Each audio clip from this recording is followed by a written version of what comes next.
परमेश्वराय नमः।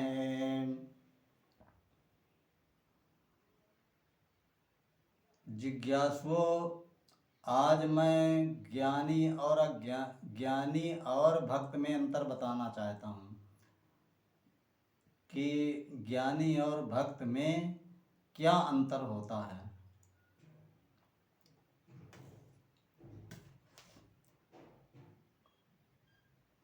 जो केवल भक्त होता है, योग साधना नहीं करता,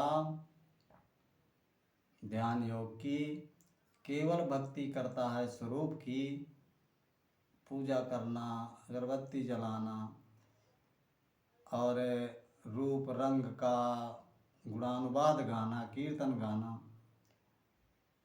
स्वरूप का चिंतन करना, तो ऐसा भक्त जो होता है वो ज्ञान को प्राप्त नहीं हो पाता। वो केवल स्वयं आत्मनिर्भर नहीं हो पाता। वो भगवान के सहारे रहता है और भगवान उसके मालिक होते हैं। और ज्ञानी जो होता है, जिसको भगवान श्री कृष्ण ने गीता में बताया कि अर्जुन योगी बन, ज्ञानी हो। मैं ज्ञान सहित विज्ञान को कहूँगा, वो सृष्टि के रहस्य को जान जाता है योगी। और योग साधना में जो जो जानकारियाँ मिलती हैं वो परमात्मा की अनुभूतियाँ कहलाती हैं। और एक दिन उसी ज्ञानी योग साधना करते करते भक्ति का भी सहारा लिया जाता है। श्रद्धा, विश्वास और समर्पण दोनों लगते हैं। ज्ञानी के अंदर भी ये भाव होते हैं जो योग साधना करता है, परंतु दोनों में अंतर इसी बात का रहता है कि वो योग साधना करने वाला एक दिन उसी ब्रह्म स्वरूप को प्राप्त कर लेता है और भक्त स्वयं उस स्वरूप को प्राप्त नहीं न करके भगवान के सहारे रहता है, आत्मनिर्भर नहीं हो पाता वो। बस यही ज्ञानी और भक्त में अंतर होता है। और ज्ञानी जो होता है, योग साधना करने वाला, वो प्रकृति के रहस्य को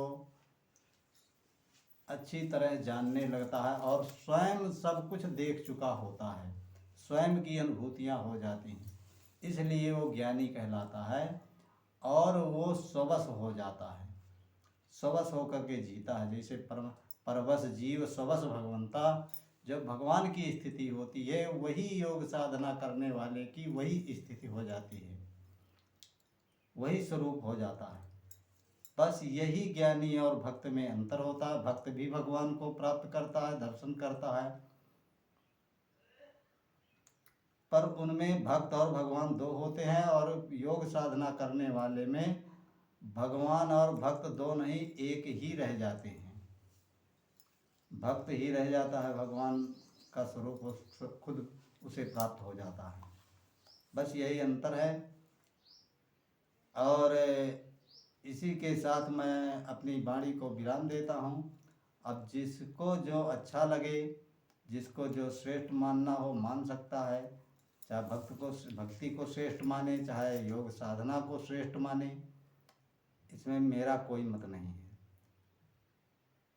और आप सबके मंगल की कामना करते हुए मैं अपनी वाणी को विराम देता हूँ। ओम शांति शांति शांति।